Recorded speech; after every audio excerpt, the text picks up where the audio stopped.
It's actually crazy how well this game is done. I'm like shocked. I think even my expectations, I didn't expect it to go this hard. This is a crazy amount of people playing the game. Monster Hunter Wilds just bodied the entire industry. 8 million copies sold in less than 3 days.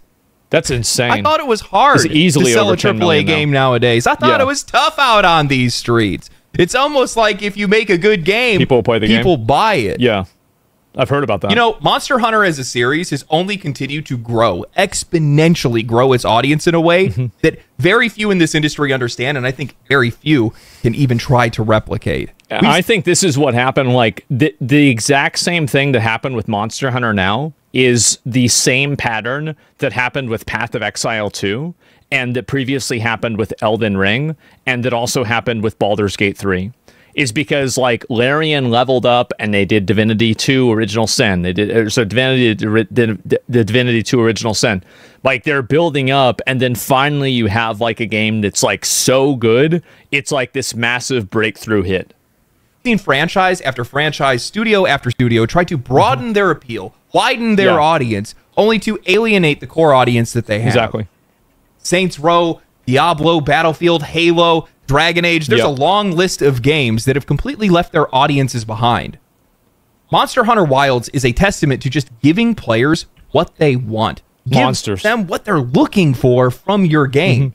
And while I have my criticisms of Capcom, and you guys will hear that here in a little bit, they are one of the very few publishers in the industry that have continued to grow their franchises and continue to be heavyweight contenders. Yeah, they did the same thing with Street Fighter. I feel like Street Fighter now is more popular than it's been since probably the 90s.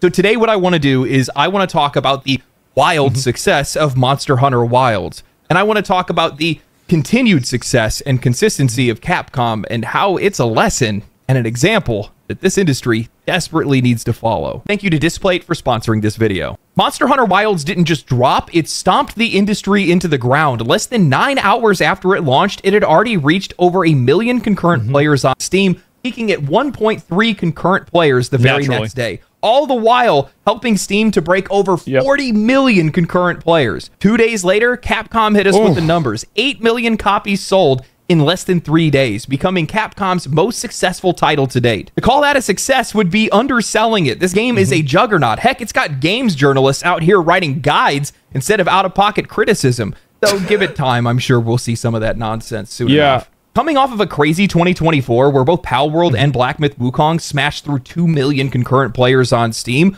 a lot of people thought that those numbers were anomalies, flukes that wouldn't be repeated. We're used to seeing breakout successes topping out at around 200 to 500,000 concurrent players on Steam, but this is a pattern now, a shift. Certain titles delivering very specific experiences are showing just how wide of a reach games can have and what AAA games can truly achieve. That said, Monster Hunter Wilds could have gone even harder if Capcom hadn't shot themselves in the foot with the game's optimization. This game wasn't struggling on mid-range hardware, it'd probably be sitting well over 2 million concurrent players right now, and honestly, the Steam reviews that are dragging the game for its performance are completely justified. There is no excuse for a flagship Capcom title to launch like this. Not when it's one of the biggest IPs in gaming, not when it's one of the games that is supposed to be a milestone moment for this company. If you're charging full price, this game needs to run properly at launch. If you charge full price, people expect full service. It's that simple. Like, I remember when Monster Hunter World came out, people said the game was like majorly graphic intensive as well. I feel like comparatively, this game isn't that much better than Monster Hunter World. Like, maybe this is like a hot take. I don't think that graphically this game is like really like, oh my god, it's so much better, right? But like, it's good, right? It's good, and it's pretty much the same thing. And I would have expected better optimization. I think everybody should have expected better optimization.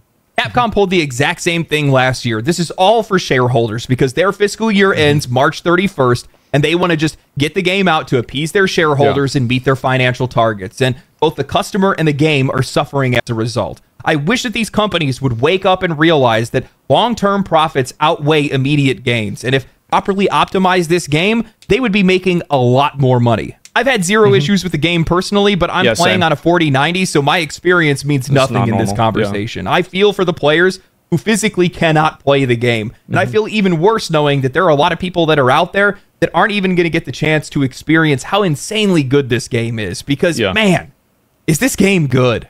I don't know what it is about Monster Hunter, but it taps into something primal, like instinctive. It's like Capcom boiled down the essence of what makes video games fun and just delivered it straight into your bloodstream. The same way that... That's exactly right. And so I think a couple of reasons why is that it's the quintessential boss fight simulator.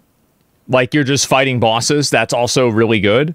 It looks so clunky. It is clunky, and I can see why you'd feel like it is, but if you play the game, I think that you'll get a feel for the clunkiness and learn to appreciate it. I know that's what I did. Maybe I'm wrong, maybe you're different, but it definitely doesn't have the same fluidity and range of motion that something like Sekiro does, but I don't think that makes the game worse. Monster Hunter does that with bigger monsters, crazier fights, and higher stakes every step of the way.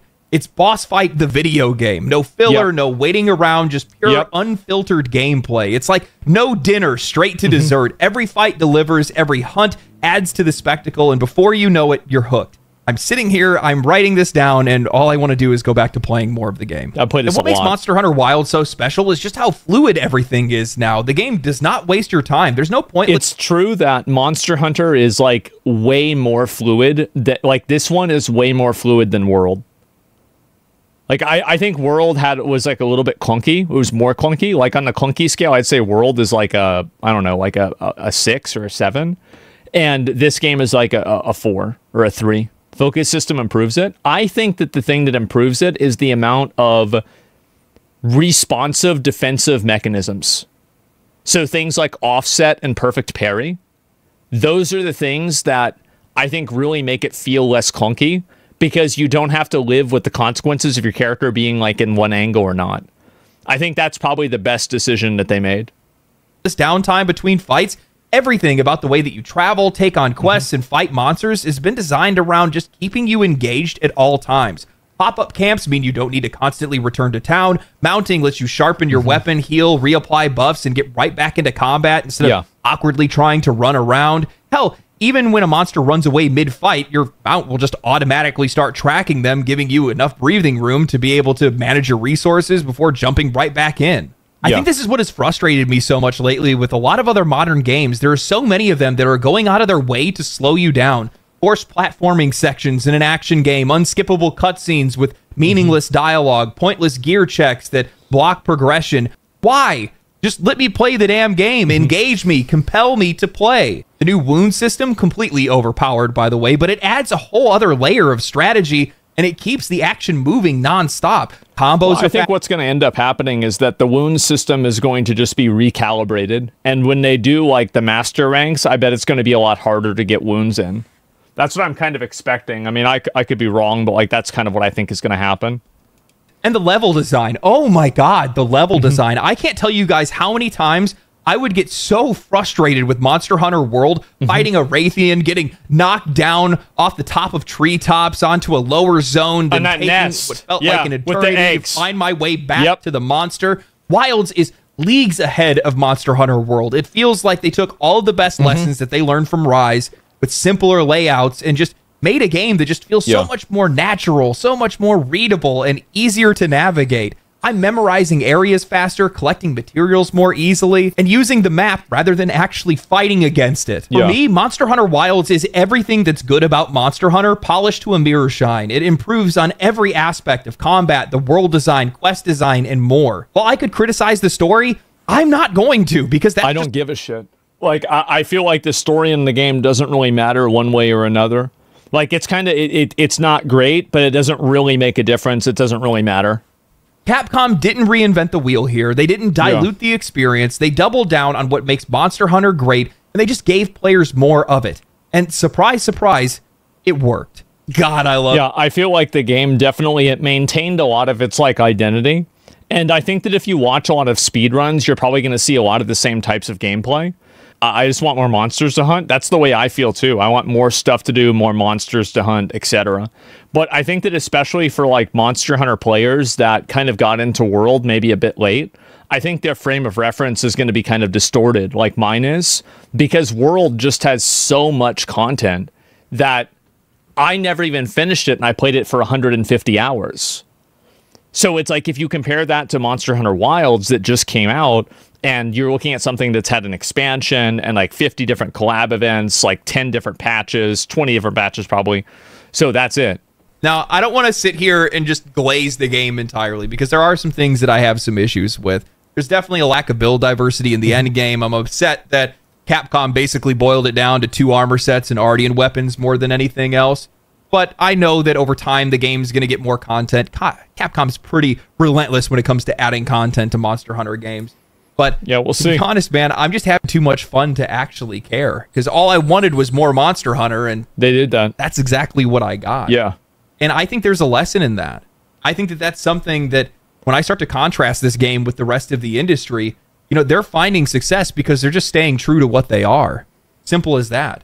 When I look around at some of these storied franchises, Assassin's Creed is a really good example. Well, a lot of studios try to broaden their audience, and they don't do it in a way that's healthy. They basically end up watering down the experience for the existing players while trying to attract a group of players that would never be the audience to begin with. It used to be a stealth action game. Now it's a stealth RPG, random loot mechanics and things like that. Things that have nothing to do with the core experience that players expect from that franchise and what they're coming for. And, you know, how many times have you guys heard over the last few years, well, we're going back to our roots with this game. They've been saying that with Assassin's Creed. They said that with Mirage because they made it a more compact... They say that with every single game. The only reason why they're saying that is to capitalize on nostalgia. That's the only actual reason why. But Monster Hunter proves that's not necessary. Monster Hunter has quietly become one of the fastest growing franchises in the entire industry. Year after year, iteration after iteration, it has steadily expanded its audience, not through massive overhauls or desperate trend chasing, but through small refinements and organic growth. For a long time, it really struggled to find footing in the West. That all changed with Monster Hunter World back in 2018, a game that served as the franchise's true breaking point, pushing it into the mainstream, but it did it while it retained the core of what made Monster Hunter, well, Monster Hunter. If you look at most modern versions of legacy franchises today, the vast majority of them barely resemble what they once were. So many franchises have strayed so far from their roots that they feel completely disconnected from what made them successful in the first place. The ones that have adapted successfully, Dark Souls, Doom, Zelda, Mario, Resident Evil, Final Fantasy, they've evolved. That's a good point with Doom. Yeah, that game definitely did evolve, and it's pretty much the same game. But they've never abandoned their identity. Dark Souls refined its RPG mechanics and combat and world design multiple times through different titles before Elden Ring perfected the formula. Doom brought back its run-and-gun intensity without becoming a mindless shooter or softening its themes. Resident Evil revitalized itself with Resident Evil 7 and Resident Evil 2 Remake, balancing horror and action in a way that felt true to the franchise. The key to all of these? They changed just enough to stay fresh, but never so it's crazy to see, like, this is the way the game used to be, right? Much that they lost their essence. Monster Hunter is doing the exact same thing. For years, Monster Hunter was a cult phenomenon in Japan, thriving on handhelds like the PSP and Nintendo DS. The portability of these systems made it a perfect fit What's for the really game. crazy about Monster Hunter 2 is that girls play the game. That's crazy. Wow. It's always been huge there, but it always had remained a regional powerhouse, never really quite breaking through into the international market. The Western market just wasn't ready to embrace its slow, deliberate combat, hardcore mechanics, and sometimes brutal learning curve. But Capcom played the long game. Unlike a lot of other studios that would have tried to fix the game by completely changing it, Capcom just refined and expanded on what already worked. They took inspiration from other Capcom titles like Street Fighter and Devil May Cry, injecting faster and more responsive combat mechanics while keeping the weight and commitment of combat intact. The game remained tactical and deliberate, but over time it became smoother, more fluid, and more intuitive. I think a big difference is that, like, they never really went, and so, like, and this is going to be kind of a personal opinion, but I actually really liked Dark Souls 1's combat better than Dark Souls 3 after playing both of the games for hundreds of hours. I like the more slow, methodical, like, slower paced combat. And I feel like they never really Dark Souls 3'd Monster Hunter. They never really did. I heard Rise was kind of closer to that, but, like, it's definitely not anywhere near that. How about Dark Souls 2? Bad game. And anyway, so back to good games, I think really, like, kind of Elden Ring was like that little middle ground where, like, you can play certain types of combat builds that are like really fast, but not all of them are like that. Monster Hunter titles lacked proper explanations for mechanics. Players were thrown into a world and just expected to figure it out, and it was part of the appeal for a lot of the die-hard fans, but for new players, it was intimidating as hell, especially with how clunky the combat felt. Over time, Capcom gradually... It's also like how punishing the game is, too. Because if you watch a speedrun of Monster Hunter, a lot of people that watch it think, oh, that's cool, but people don't understand the amount of animation reading and, like, the amount of like pre-planning a person has to do in order to be very good at it. Like knowing where to stand, where like it's not impressive to know what the monster's going, like what the monster's doing. Really good speedrunners know what the monster is going to do. And where instead of knowing like where to attack, they know where to pre-attack. And I see that a lot. Introduced better onboarding, clear UI elements, and actual explanations for how things worked. I don't view this as dumbing the game down, so to say. They just made it easier for players to understand and made the game more comfortable to play. Monster Hunter Freedom Unite was a breakout hit on PSP, introducing deeper combat mechanics and a stronger multiplayer experience that made it a must-have in Japan. Then came Monster Hunter 3 Ultimate, which experimented with underwater combat and expanded onto home consoles. I think that that's another really cool thing that Monster Hunter has, is that because they're using all the same monsters, there's like an element of nostalgia where it's like, okay, well, what is the, like they showed like Xenogre or like Tigrex, what are they going to look like in the new game? Monster Hunter 4 pushed mobility even further with climbing mechanics and aerial attacks, making fights feel more dynamic. Then Monster Hunter Generations introduced hunter styles and arts, allowing players to customize their play styles in ways they'd never even seen before. Each step built on the last, fine-tuning the formula and gradually bringing in more players into the fold. Then came Monster Hunter World, the game where everything just... It's crazy how good the graphics for this game are. Like, for being a game that came out such a long time ago, like, I don't even think that Wilds looks that much better. This is really, really good. It was the perfect balance of staying true to the franchise's roots while also creating an experience that was more inviting to a global audience. The game ditched the handheld limitations and pushed for the AAA scale environments, and it refined its multiplayer accessibility. The result? Well, it's the best-selling Monster Hunter game of all time so far. Yeah, see, that's the thing, is that, like, if you look at the way this happened, see how, like, the game kind of started growing in, like, 2018, and then 2019, like, all of the new games just keep getting better. And, like, look at the amount of people that bought Iceborne that played World. Like, if you're at 20 to 14, that's basically like over half, almost 75% of the people, like more like 65%, bought the expansion to the game. That is an insane comeback ratio. Crazy ratio to have. 44.8 million copies sold across all editions. Yeah. A complete transformation for the series. World didn't just succeed, it changed the franchise forever. It acted as a force multiplier where every subsequent release after the sale of Monster Hunter World exploded. Monster Hunter Stories, which sold 600,000 copies in 2016, well, its sequel in 2021 hit over 2 million in sales. A spin-off like Monster Hunter Rise hit almost 17 million in sales. Just like how Elden Ring became the most successful Souls game by staying consistent, Wilds is the wildest audience the series has ever seen because they understand what people love about Monster, delivering on that. That's why this series has continued to grow. It makes concessions to playability, sure, but only in ways that enhance engagement, never at the cost of depth. One of the biggest hurdles for Monster Hunter that kept it from being a true mainstream hit for years was just sheer inconvenience. For new players, the game just felt too stiff, too demanding, and too punishing. Things like awkwardly trying to dodge around an enemy so that you can sharpen your weapon mid-fight, unintuitive movement, and terrible control. Wait, this is Wilds. No, I legitimately thought this was World. I'm a fucking retard.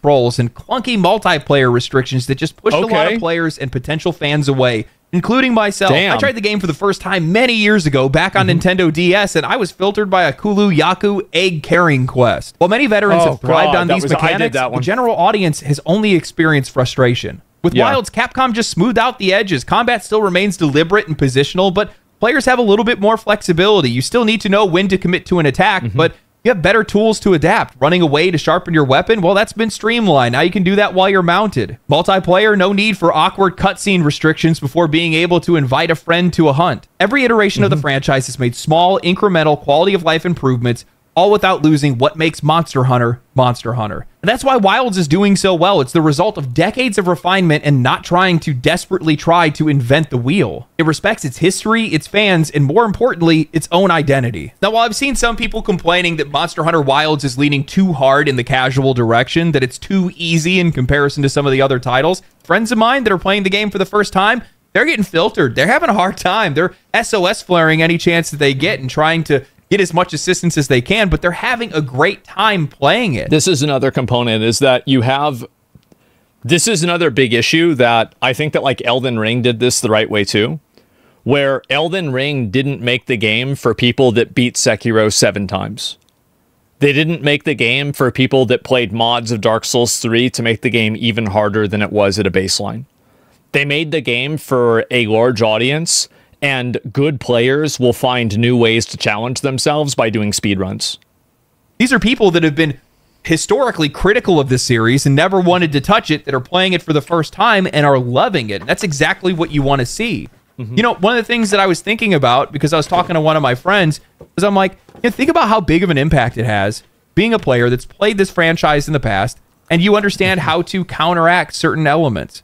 You understand how to stack certain items like Mighty Pill and Demon Drug and Demon Powder and things like that. A lot of other players aren't going to know those things, and that gives you a very massive advantage in a lot of these fights. I think people really, especially people that have played other games like this in the past, I think that they really downplay the amount of, like, being somebody who's played the game before and understanding that, the amount of value that brings.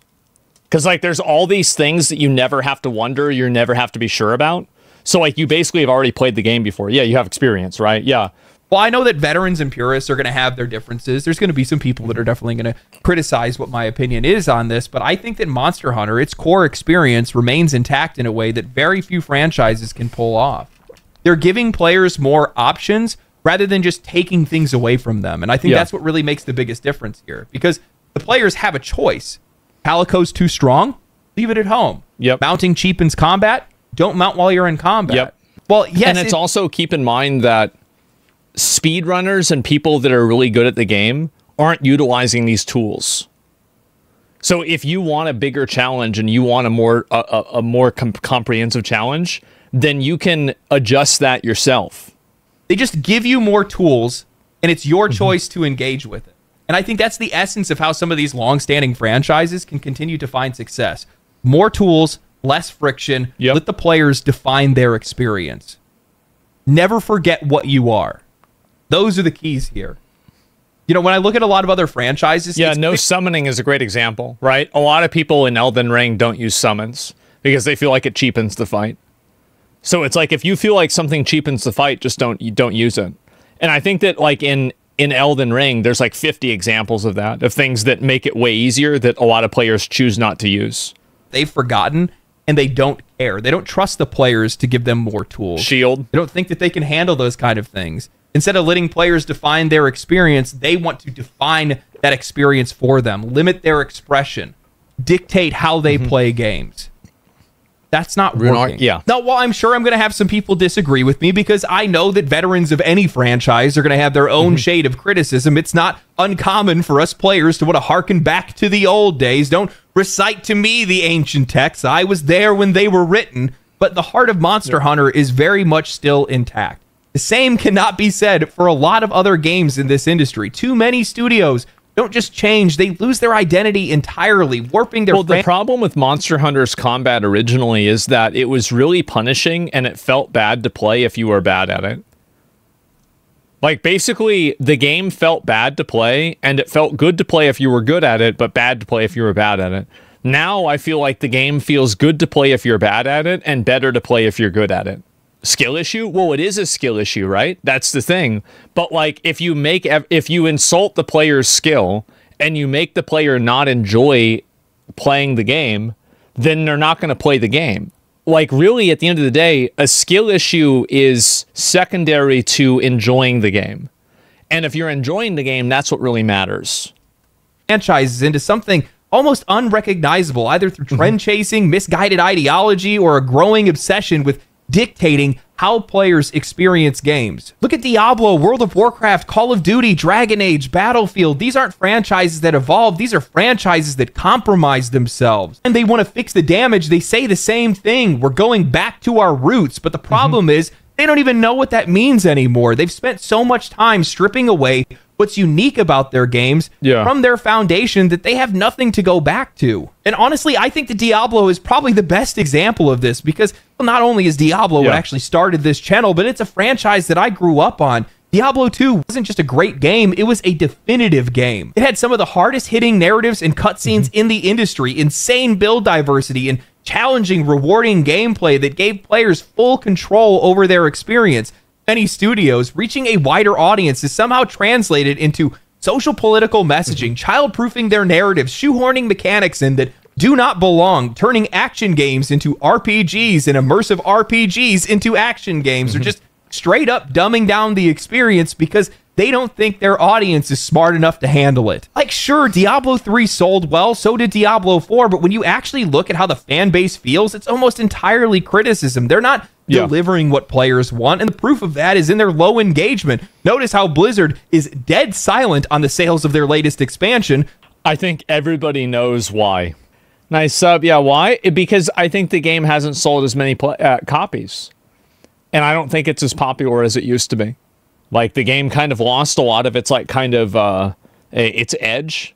Call of Duty keeps layering on more and more surface-level mechanics, yet somehow loses precise, skill-driven gunplay, the thing that actually made this the king of FPS games. Dragon Age abandoned deep player-driven role-playing in favor of cinematic, streamlined storytelling and progressive social messaging. They stripped out any of the strategic combat, tactical depth, and character progression and just made it a generic action game. Studios just don't trust players to engage with their games as they are. And you have other iframes too. They think that players are incapable of appreciating a challenge, depth, or nuance. So they try to force on these unnecessary changes to fix things that aren't broken. And the result is a game that just doesn't appeal to anyone. Too watered down for longtime fans and too unfocused for new players. And that's exactly it. There are so many of these franchises now that try to do both, and they just don't maintain their identity.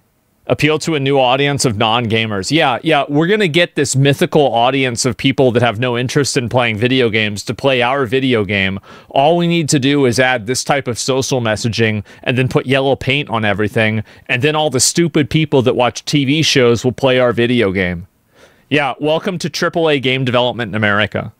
I just started playing Monster Hunter Wilds, and this health bar mod might be the first one I install. Over 80,000 Monster Hunter Wilds. That's fine. If you want to install a health bar mod, that's completely okay. It's your game, and you can play it the way you want to play it.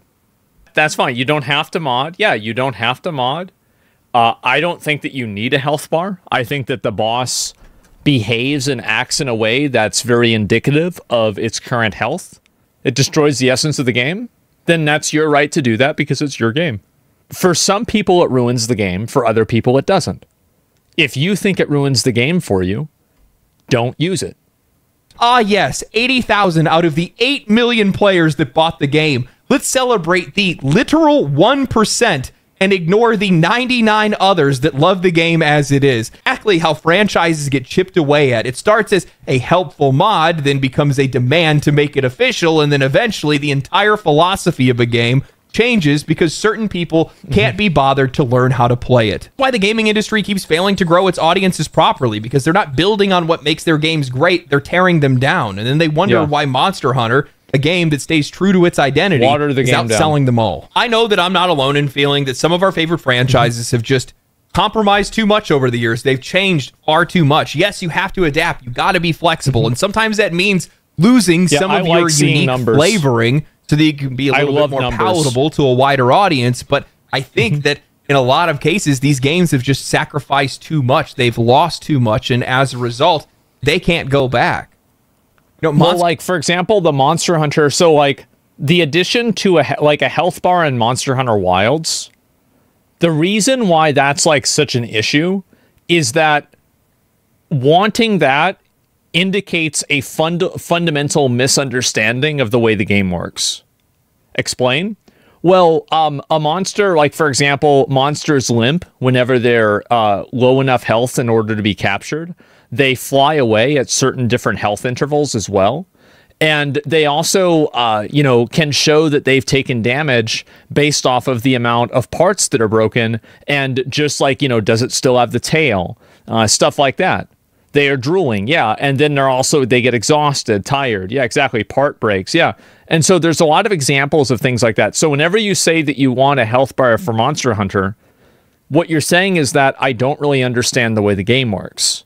Monster Hunter is one of the very few franchises in this industry that I can point at that isn't a Nintendo title and say anyone of any age can enjoy this game. And they've made it that way. But it's still the exact same game, at least from my perspective, that it's always been over the years. Yeah. And I think a lot of that is just coming down to the fact of how the game plays. It's so focused on gameplay. It's like the only thing that these guys care about. You can tell that's the case because... Imagine only caring about gameplay. Yep, graphics, nobody cares. Story, nobody cares. So basically, but now the gameplay is really good. That's the only thing that matters. If a game has good gameplay, the game will be successful. If a game has bad gameplay, the game will not be successful. That is the defining characteristic and the only true thing that matters. Is that you have a lot of these people that have tried to, now it's the graphics, it's representation, it's all of these like secondary, like it's systems, and it's like replayability, and actually replayability can be gameplay, right? Depending, right? Like battle passes. And so there have become all of these abstract reasons and like abstract like noise that video games have that ultimately doesn't fucking matter. Like, none of these things fucking matter. And I think the best example of this is Assassin's Creed Shadows with the hideout system. Oh, you can build a hideout and you can customize the dogs in the hideout. What game is this again? Is this Assassin's Creed or Assassin's Crossing? What's going on? The only thing that I can think about is talent leaving. Because over the years, talent leaves. They go somewhere else. They work at another studio. They go start their own studio or whatever it might be. Maybe there's that's the big issue, is that you have talent leave that made the good games, and then the people that replace them make bad games. Like, there's a term for this. It's called brain drain. And I feel like we've had a few studios that have had a very, very bad case of brain drain. Or whatever. And then I start thinking about it further, and these Eastern studios, they keep their employees. Yeah. I don't know if you guys noticed this, but like Japan specifically, these people are stuck. No, like I absolutely noticed that. The same guys that were in the credits for Super Mario World are the guys now that are running Nintendo, like Shigeru Miyamoto. They don't go anywhere else. And if they do go somewhere else, it's big news. It's headline news. I remember when the guy that was part of Capcom, he was... Halo I cannot remember his name off the top of my head. He was the combat director for Devil May Cry 5, and he went to go to work at Square Enix, and he worked on Final Fantasy 16. Which had great combat. That was on news headlines, like paper headlines in Tokyo. There's probably something to that, because that's not the same in the West. I'll tell you that right now. I might have to look into that. Anyway... I need to play more Monster Hunter. I'm getting impatient. I can't believe I took the time to make a video. How dare you guys make me do this? Man. I hope you guys enjoyed it. You better. Thanks for watching. Man. Follow the channel, subscribe to the channel, share the channel, like video, comment, follow Twitch. See you guys next time. Stay cool, stay righteous, stay safe. Peace. But yeah, no, I totally agree. I think Monster Hunter is definitely putting a lot of the these other games, especially like Western games, putting them on notice, man. It is, and I'm very, very, very glad to see it. Like, as I said, I've played a lot of Monster Hunter. I have really, really, really enjoyed the game.